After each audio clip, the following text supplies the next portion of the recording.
karena kan dia maha baik, berarti dia selalu in his best interest, dalam keinginan yang tertingginya untuk mencegah penderitaan. Oke, kalau misalnya cancer ini dari Tuhan, terus obatnya dari siapa? Kita nggak perlu obat cancer kalau Tuhan sudah mencegah cancernya. Iya, enggak. Gue nanya, obatnya dari siapa? Let's say dari Tuhan juga. Dari Tuhan juga berarti. Jadi tapi kenapa cancer dia ini jahat, obat ini baik. Yes, terus kenapa dia nggak mencegah? Kita nggak perlu kayak riset mengenai kayak kemoterapi ataupun obat cancer kalau Tuhan bisa mencegah penderitaan ini dari awal. Oke, gitulah maksud gue yang di awal gitu loh. Ya, kenapa dia tidak mencegah? Nah, kalau iya, ini mau dijawab. Kalau misalnya dicegah, ini sakit cancer nih ya, jangan dicegah lah, nggak ada sakit cancer gitu. Lalu kemudian nggak ada obat. Bagaimana orang bisa bahagia dari terbebasnya penyakit? Bagaimana orang bisa tahu bahwa Tuhan itu baik? Gimana caranya? Sama tetap kena. Mau pakai yang analogi $5, mau pakai analogi penyakit cancer. Bayi terkena cancer agar apa? Agar manusia tahu apa itu baik dan buruk. Iya, yes. Tuhan itu maha kuasa, Bang. Tuhan bisa saja mengajarkan apa itu baik dan buruk tanpa bayi terkena cancer. Iya, gimana caranya? Coba kasih ajarin Tuhan cara mengajarkan, cara memberikan baik dan itu penggeseran beban. Itu penggeseran beban yang sangat obvious. Loh, ini penggeseran beban yang sangat jelas. Ini kayak rakyat ini. No, look. Protes bisa, solusi nggak ada. No, look. Problem of evil itu merupakan kritik internal. Problem of evil itu merupakan kritik internal dari ketidakkonsistenan logis dari adanya entitas yang maha kuasa dan maha baik, tetapi masih ada penderitaan di dunia ini. Ya itu dia gitu. Kalau lu nggak bisa ngasihin solusi, berarti cara Tuhan mengajarkan apa yang baik dan apa yang buruk itu udah yang terbaik. Karena nggak ada studi tandingannya dari kalian gitu loh. Oke, berarti Tuhan dunia ini adalah versi terbaik gitu kan? Dari Tuhan ya. Karena nggak punya versi tandingannya kan? Orang-orang yang protes ini.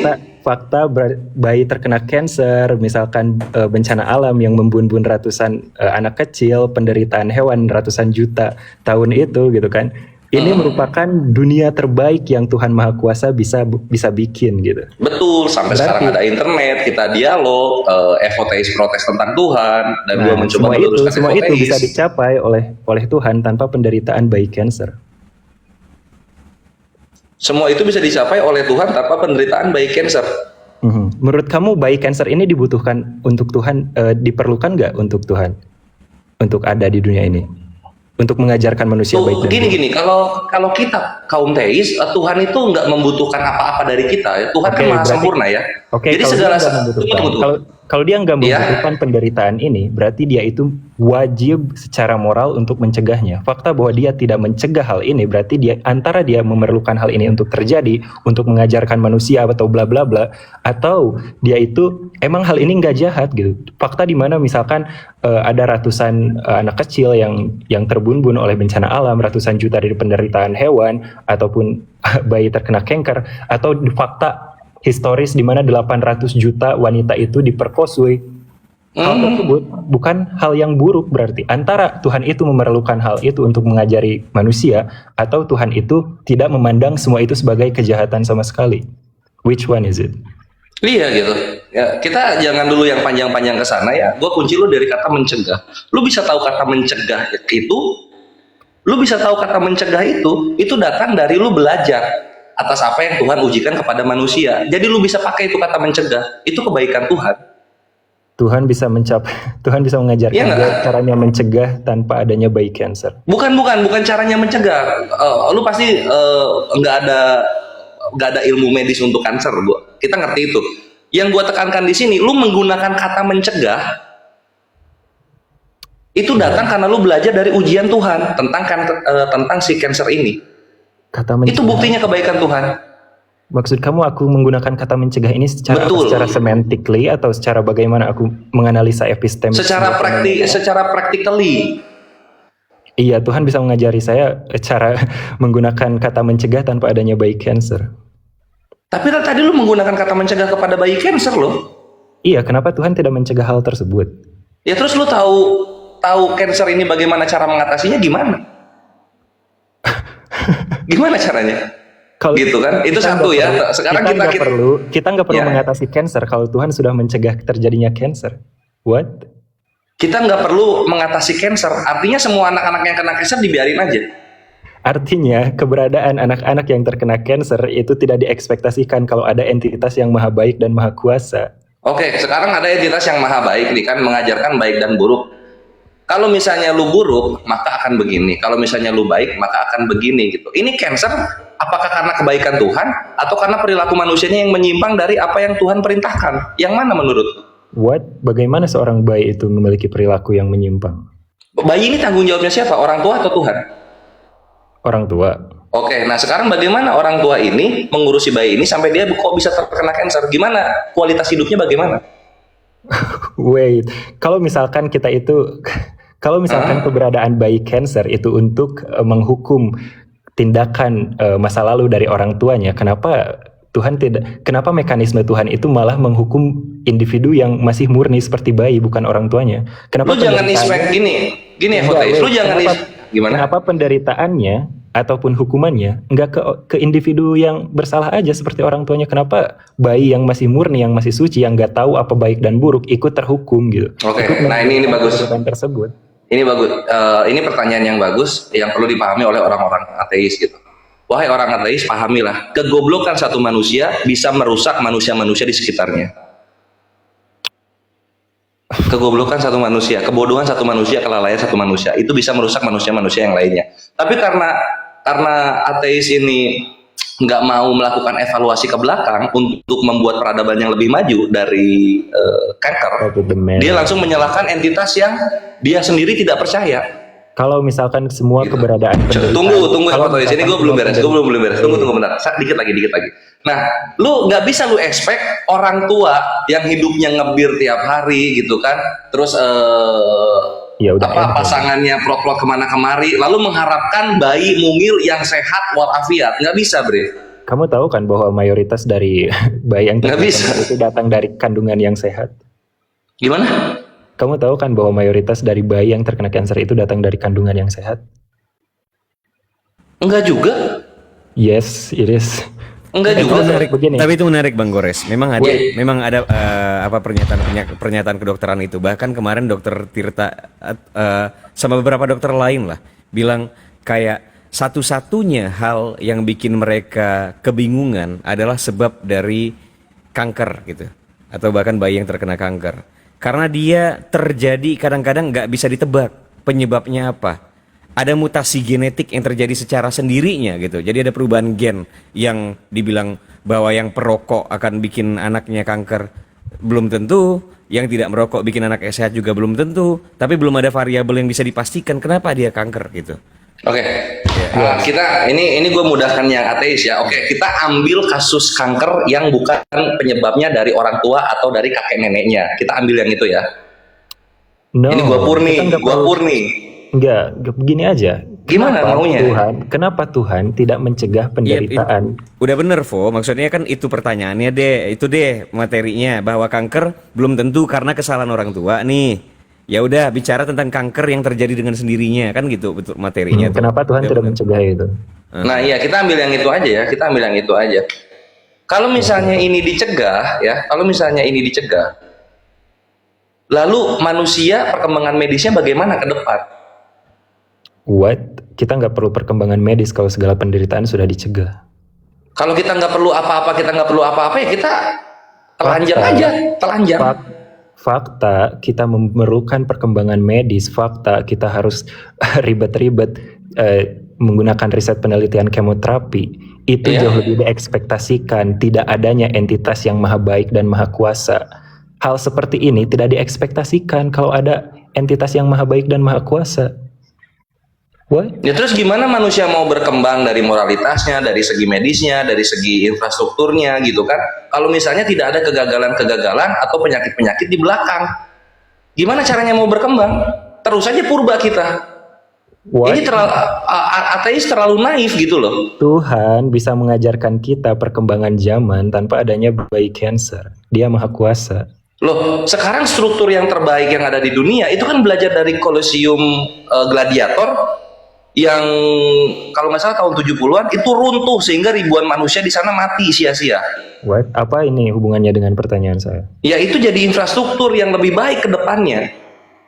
Jadi pembelajaran untuk manusia-manusia ke depannya. Semua perkembangan zaman yang ada darah di dalamnya yang harus dibayar. Ya, dan itu tidak diekspektasikan kalau ada entitas maha kuasa dan maha baik yang mengawasi alam semesta ini. Ya kalau misalnya mau kayak gitu, artinya ateis pengen tiba-tiba langsung modern, langsung kita pakai UFO gitu kan, manusia hidup abadi gitu. Maunya kayak gitu maksudnya. Terus? No, mau saya adalah penjelasan mengenai fakta bahwa penderitaan yang tidak diperlukan itu tidak diekspektasikan dengan Tidak adanya entitas yang maha diharapkan. kuasa dan maha baik. Kalau ada entitas yang maha baik dan maha kuasa, penderitaan seperti ratusan juta tahun dari hewan ataupun anak-anak yang terbumbun dari natural disaster gitu kan, bencana alam, dan juga penyakit kronik sejak lahir seperti bayi cancer, semua hal ini tidak diekspektasikan kalau ada entitas yang maha baik, maha kuasa yang mengawasi lajunya alam semesta ini. Tidak diharapkan artinya. Ya udah kalau gitu. Sih. Lebih tepatnya berarti kan sejalan dengan itu. Gitu. Kalau gitu kan nggak perlu proses ya. Kalau gitu. What? Kita masih bisa berproses untuk berkembang tanpa adanya bayi cancer dan ratusan anak-anak yang terbumbun oleh bencana. Oke, kalau tanpa ada proses, apa ekspektasi ateis untuk kehidupan manusia di masa depan? Seperti apa? What? Gak ada hubungannya dengan ekspektasi What? tesis ateis. Ini kita ngomong berarti pure protes aja ateis itu gitu ya. No, karena gini posisinya. Internal. Karena kita gini posisinya. Tentang worldview, pandangan dunia ateis, kita sedang ngomongin pandangan dunia yang mengatakan adanya entitas maha baik, maha kuasa, dan maha mengetahui. Iya. Ayo kita bahas pandangan dunia ini. Maksudnya gini, ini ateis kan baru hadir di tahun 900-an, 920-an, tahun segitu gitu. Ini dunia udah jadi gitu oleh kaum teis, gitu kan. Jadi berikan kami waktu untuk menjelaskan, gitu loh. Jangan dipotong-potong terus, gitu. Oh my God. Ya, posisinya gini, dari semua premis yang lu bikin, semua bantahan-bantahan lu yang nggak logis gitu loh untuk manusia normal yang berpikir dan berproses, ini ujungnya cuma dua. Nice ad hominem by the way. Tunggu, thank you. Nah, ini cuma dua. Pertama, manusia primitif jatuhnya. Manusia primitif aja nih, nggak pakai baju, bulunya banyak gitu kan, dan dia tetap menjadi yang sebelum Homo sapien apa? Neandertal ya. Homo erectus. Erectus ya. Jadi tetap erectus aja nih manusia. Itu satu. Atau yang kedua, manusia hidupnya sudah seperti Son Goku. Sudah seperti Son Goku gitu. Udah sakti mandraguna. Bagaimana itu menjawab pertanyaan saya? Iya gitu, karena segala sesuatu yang manusia ada sekarang, peradaban bisa sampai sekarang, itu prosesnya mengorbankan banyak darah manusia. Pembelajaran di situ ada. Itulah kebaikan Tuhan untuk membuat Dan fakta tersebut, banyaknya darah yang harus kita tumpahkan, banyaknya penderitaan yang harus kita lewati, itu jauh lebih diekspektasikan tidak adanya entitas yang maha baik dan maha kuasa yang mengawasi dunia ini. Fakta bahwa kita itu harus berdarah-darah, penderitaan yang berjibun, dan juga banyak sekali misalkan kayak tadi gitu, hal-hal yang nggak adil, misalkan seperti bayi yang terlahir dengan kecacatan ataupun cancer gitu. Hal ini tidak diekspektasikan kalau ada entitas maha baik dan maha kuasa yang mengawasi alam semesta. Segala hal yang dikatakan oleh Bang Kores tadi mengenai berdarah-darahnya kita, penderitaan yang berjibun yang harus kita lalui di alam semesta ini, itu nggak diekspektasikan sekali. Oleh siapa nggak diekspektasikan itu? Di dalam hipotesis yang mengatakan adanya entitas yang maha baik dan maha kuasa yang mengawasi alam semesta ini. Yang nggak expect tentang kejadian itu siapa? Teis atau ateis? Oh my God, hipotesis teis. Look, sebuah bukti. Kita nggak expect, kita udah tahu ini akan terjadi. Ekspektasi itu sebuah datum yang membuat bukti dari sebuah datum yang membuat probabilitas hipotesis jauh lebih naik. Nah, ya datumnya siapa? Datumnya teis atau ateis? Datum itu netral. Datum itu suatu hal yang kita observasi di alam semesta. Iya, maksudnya gini, kalau misalnya yang expect itu ateis, ya jangan dilemparkan kepada kami dong. Kami udah tahu akan seperti ini. Ketika manusia tidak mengikuti perintah Tuhan, maka terjadilah berdarah-darah. Mereka belajar untuk patuh lebih jauh lagi kepada perintah Tuhan. Ya, bagaimana itu? Bayi cancer tidak udah dikasih tahu kok. Bayi cancer tidak patuh kepada Tuhan itu gimana? Banyak hikmah yang bisa diambil dari sana. Sebuah penderitaan satu orang bisa menjadi pelajaran untuk semua orang. Nilainya ada di situ. Tuhan gak butuh bayi cancer untuk mengajari kita nilai.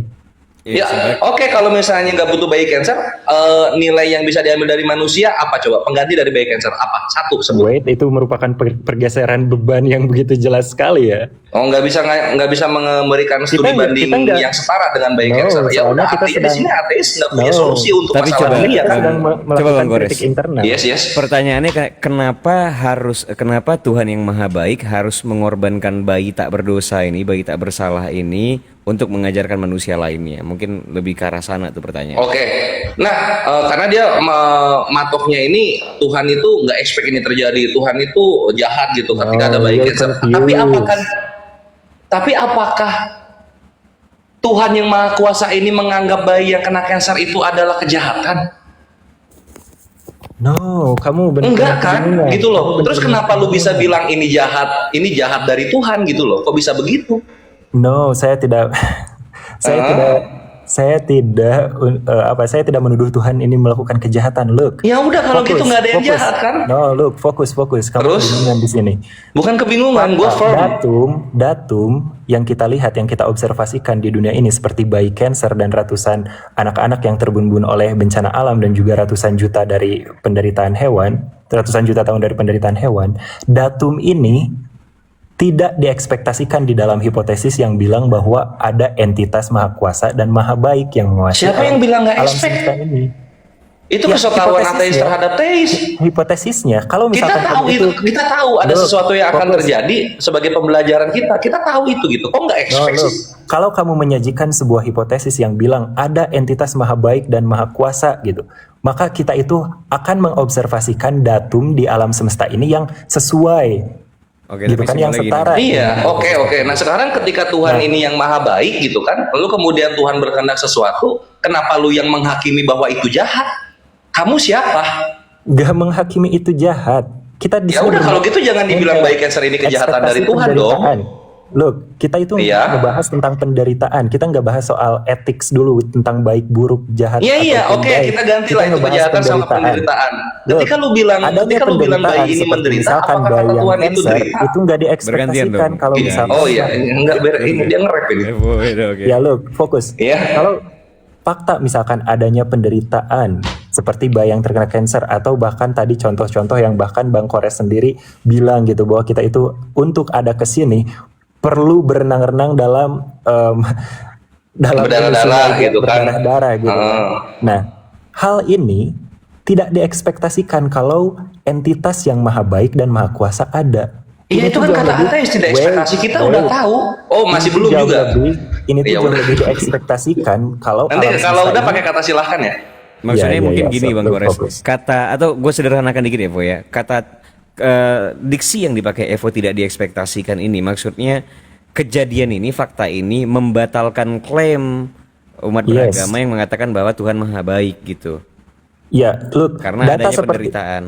Ya, look, data seperti misalkan penderitaan yang bahkan gak ada hubungannya dengan free will, dengan kehendak bebas, ini tuh jauh lebih diekspektasikan dalam hipotesis yang bilang bahwa ya gak ada entitas yang maha baik maha kuasa, ya alam semesta ini hanyalah natural gitu. Alam semesta ini ya cuek mau kita menderita ataupun enggak gitu, bahwa penderitaan itu merupakan hasil dari evolusi itu sendiri gitu kan, tanpa adanya pengawasan entitas yang maha baik dan maha kuasa. Ini jauh lebih diekspektasikan dalam hipotesis tersebut yang tidak menyajikan entitas maha baik dan maha kuasa. Silakan. Iya, oke, thank you.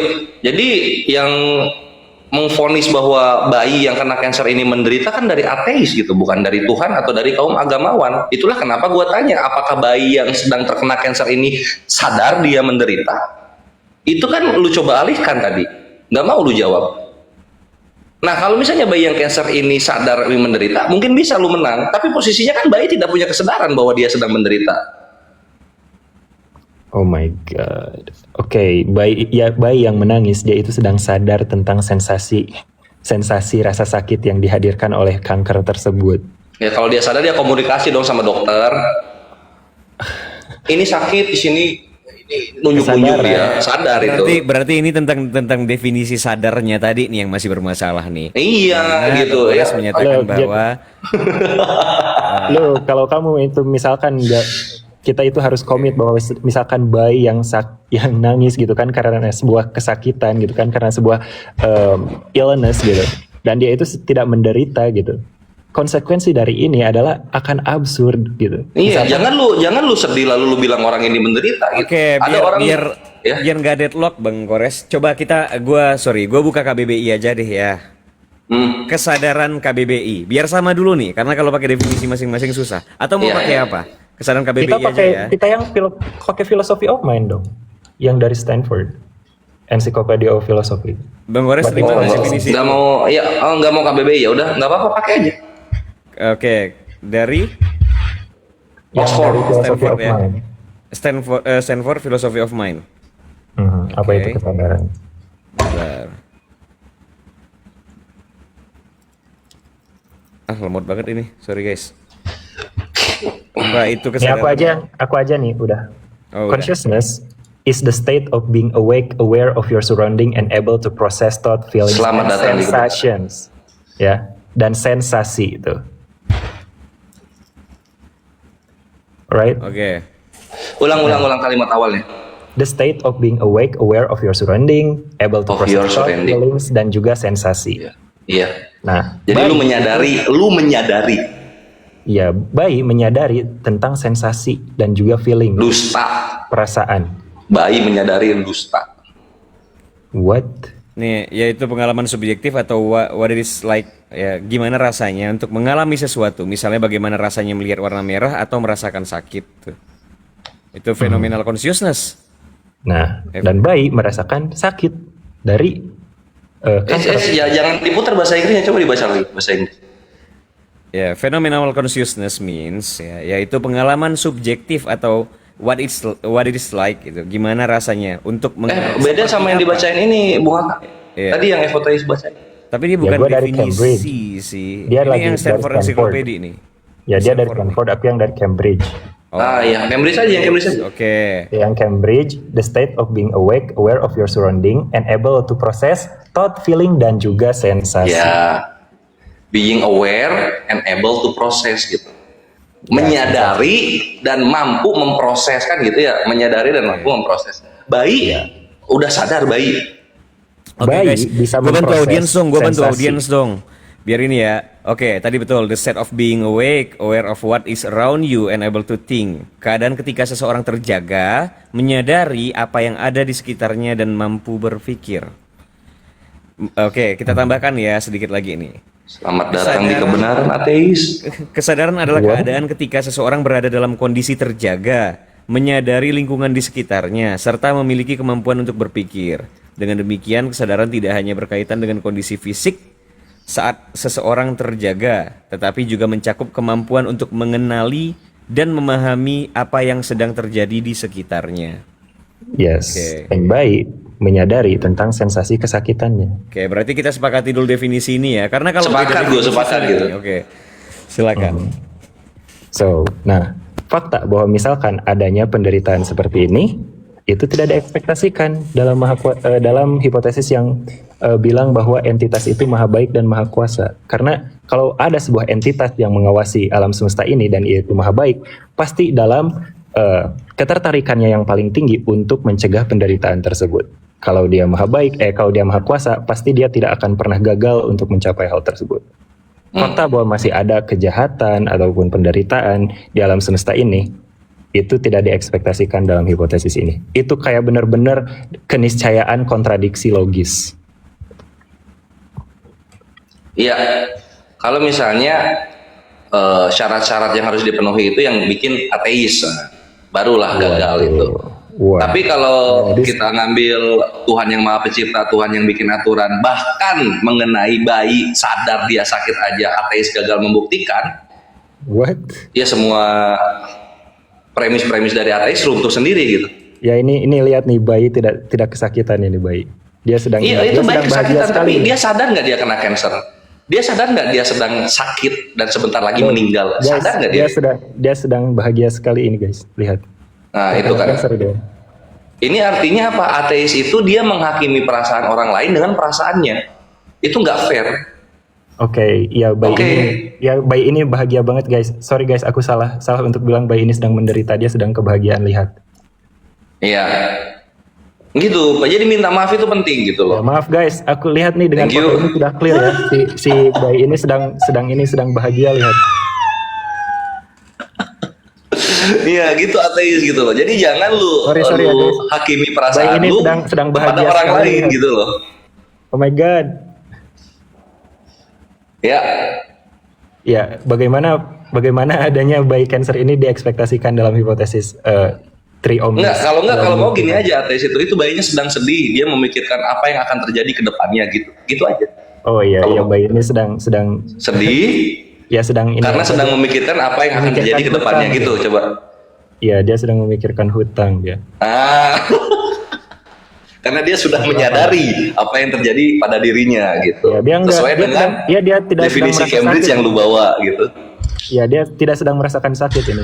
Dia merasa bahagia sekali. Ya, Salah aku untuk bilang menderita. Tadi kan ateis kan bawanya menderita. Iya, rasa sakit bukan penderitaan, guys. Rasa sakit bukan penderitaan gitu. Ya, kalau berdasarkan Bang Kores. Berdasarkan aku ya, iya gitu. Jadi ini udah mau mencapai kesimpulan atau gimana? Ya, kesimpulannya sama seperti tadi, bahwa Tuhan yang maha baik dan maha kuasa dan maha mengetahui tidak bisa ada dengan keberadaan penderitaan seperti itu. Oke, nah kalau kesimpulan gua, Tuhan yang baik, maha baik mengajarkan kepada kita ada konsekuensi ketika lu tidak menjalankan apa yang Tuhan perintahkan gitu. Dan konsekuensi dari apa yang tidak diperintahkan Tuhan tapi lu jalankan, itu akan lu rasakan ketika lu sudah mukallaf atau sudah mampu berpikir mana benar dan salah, atau lu sudah mempunyai kesadaran lu sendiri secara independen. Thank you. Oke, problem of Evo. Berarti argumentasinya kita deadlock ya tentang apakah bayi ini betul-betul merasakan sakit atau tidak berarti ya. Bukan, apakah bayi ini menderita atau tidak? Menderita. Oh ya, Iya, apakah bayi ini rasa sakit bukan penderitaan, atau guys. tidak? By the way, ini bayi sedang merasakan rasa sakit bukan penderitaan, guys. Ingat ya. Iya. Ini bayi ini jadi sadar dia sedang menderita gitu. Gitu kan maksudnya kan? Ya, ini bayi sedang tidak sadar dia sedang sakit ya. Oh, enggak. Bayi ini dia sadar dia sedang menderita gitu loh. Tapi Iya, rasa sebenarnya sakit kalau ini penderitaan bukan? sebenarnya kalau ada argumen yang lebih liar itu tuh enggak. Iya. Nervous laughter, Tapi ada celahnya konsen sih. Jadi kayak orang-orang yang masokis itu kan dengan rasa sakit mereka bahagia itu, tapi itu nggak konsen ya. Kunci Tapi itu kan udah, kalau masokis kan udah ada kesadaran di sana. dia konsen. Mm-mm. Kalau yang dia nggak konsen gitu, gitulah. Tapi gitu tuh Bang Kores. Sebenarnya selain problem of evil-nya Evoteis ini, dia juga punya tuh argumen pembantahan terhadap causa prima gitu ya. Causa prima gue nggak pakai. Causa prima terlalu ke Hindu Buddha dia. Ya lu, problem of evil itu merupakan masalah yang sampai sekarang pun dalam akademi filsafat is not solvable.